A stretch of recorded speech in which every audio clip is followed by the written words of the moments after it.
اپنے لیے رب نے صرف ایک ہی ہستی کو چنا. محبوب تجھے میں نے اپنے لیے تخلیق کیا اور باقی سب کو تیرے صدقے پیدا کیا. لولا لما خلقت الدنیا. اور سیدنا آدم علیہ السلام نے جب آنکھ کھولی، پہلا انسان اور پہلا نبی، ساری انسانیت کا باپ، تو خالق کائنات نے اپنے حبیب کا تعارف یہ کہہ کے انہیں کروایا. جب انہوں نے عرش مولا کی پیشانی پہ کلمہ طیبہ دیکھا اور اس میں یہ نام دیکھا تو انہوں نے عرض کی مولا تیرا نام تو اللہ ہے اور تو میرا رب ہے، یہ دوسرا کون ہے؟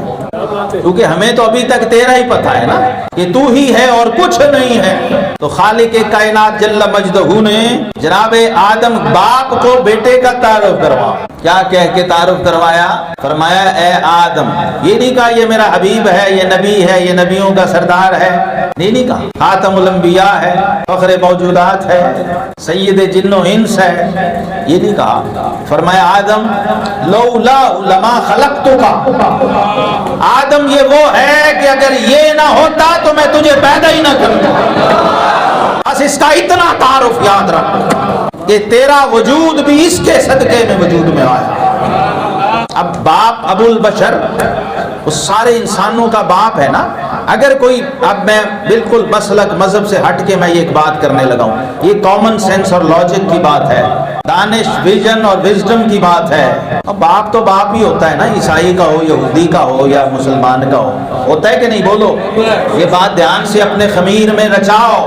تم بھی آدم کے بیٹے ہو.